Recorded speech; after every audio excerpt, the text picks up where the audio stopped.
on News 1. It's 5 o'clock.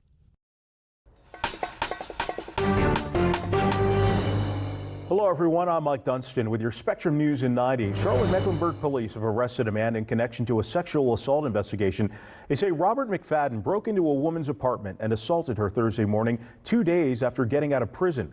Charges for the 29-year-old include rape, burglary, and kidnapping. Friends and family members will gather next week to remember the first African-American woman elected to Charlotte City Council. Ella Scarborough's family announced her death on Tuesday. The memorial service is happening at Friendship Missionary Baptist Church on Wednesday, June 1st. Visitation begins at noon. Commissioner Scarborough was elected to the Charlotte City Council back in 1987. In 2014, she was elected to the Mecklenburg County Commission. If you're traveling through the Charlotte Douglas International Airport this weekend, the airport says there's high demand for parking spaces, so you might want to have somebody drop you off or ride the bus. Right now, let's get a check of your Weather on the Ones forecast. Chief Meteorologist Jeff Crum, quick look at the forecast for you for the rest of this evening. Greatly diminished chance for a shower. Isolated storm out there. Pretty quiet overnight tonight. We roll through the day Saturday. We expect a lot of sunshine here across the region. It's going to be a beautiful, beautiful day. We'll start out in the morning pleasantly upper 50s to lower 60s. Highs will be in the lower to mid 80s.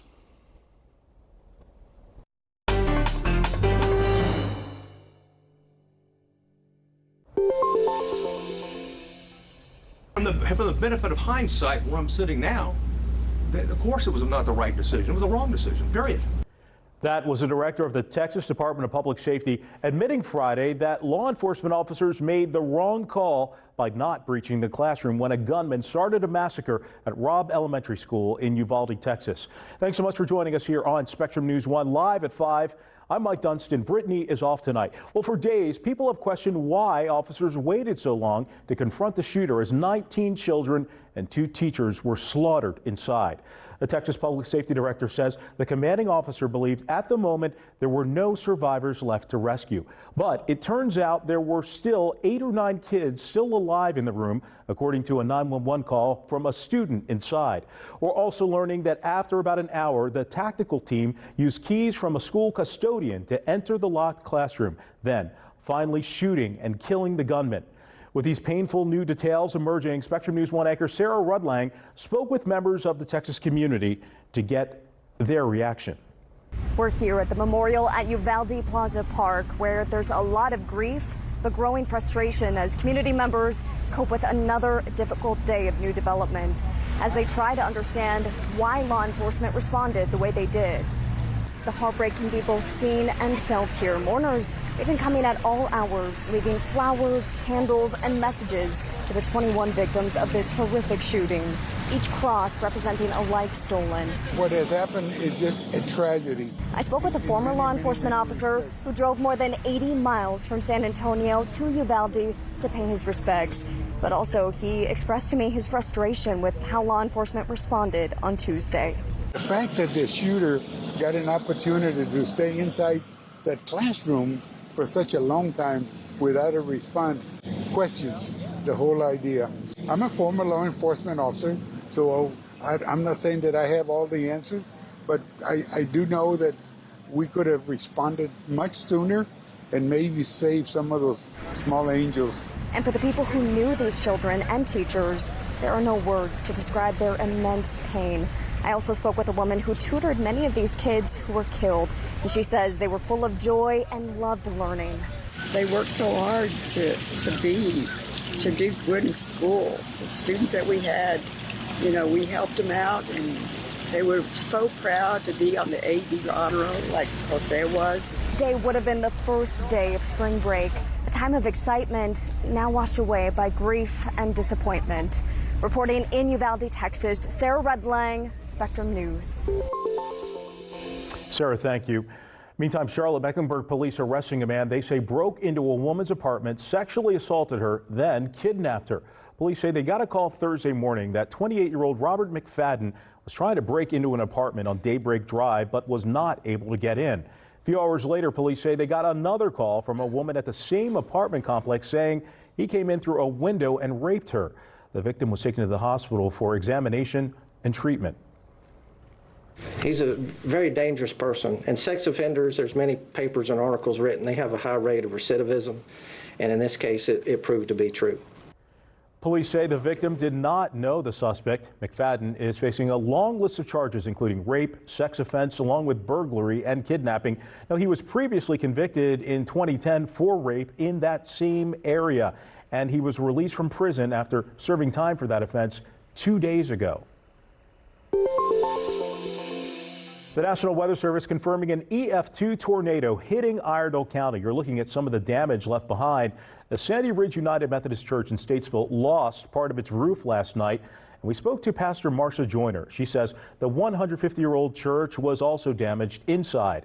There were also a lot of downed trees near the church and in the road. Pastor Joyner says the church has been through many storms over the years and is still standing. This church is filled with love. And with the love of Christ, we will repair it and replace whatever needs to be replaced. But God is always in command. Pastor Joyner says many people from the community have offered to help clean up and also fix this damage. Well, many people are looking to kick off the unofficial start to summer with fun. The holiday weekend also poses another threat: drunk driving. According to Mothers Against Drunk Driving, every 51 minutes, a drunk driver kills someone in our country. As Spectrum News 1 reporter Courtney Davis tells us, it's also a sobering statistic for a North Carolina family. They are spending this Memorial Day weekend remembering their 5-year-old daughter. It's never quiet. They even talk in their sleep. For Cabarrus County mom Sherry McCall, a little chaos is just a part of everyday life. It's never quiet here. I think the baby will be used to it, because he'll have heard it all through his pregnancy. McCall and her husband are expecting baby number 5 in September. You gonna tell her what's the baby's name? Baby Bennett. Baby Bennett. Mixed in with all the excitement comes a bit of sadness as Memorial Day approaches, knowing Bennett's oldest sister, Noelle, will never get to meet him. Like, especially in the summer, there's a holiday, I get nervous about being out on the road just because it's still so rampant. Like, there's still so many. Like, you hear it every day, another person killed by a drunk driver. May 25th marks 3 years since McCall's oldest daughter, Noelle, who was 5, hopped in the car with her grandmother on Memorial Day to go to the store. Moments later, McCall says they were hit at 2:20 in the afternoon. She was T-boned, and it was on impact. She didn't feel anything.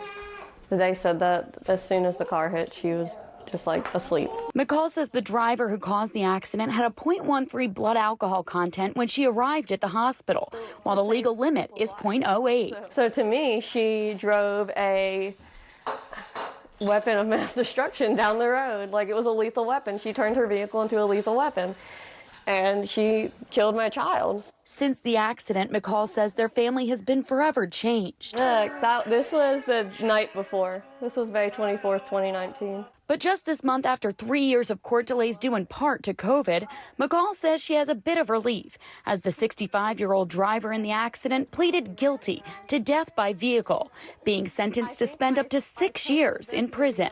We're hoping that she stays the whole 6 years, but either way, it has felt like a weight was lifted off of us, like immediately leaving that courthouse. Helping their family to experience joy once again as they keep Noelle's memory alive. And her name was Noelle Ann McCall, and she mattered, and she should still be here, and she would be here if it weren't for one person's decision that day to get behind the wheel after drinking.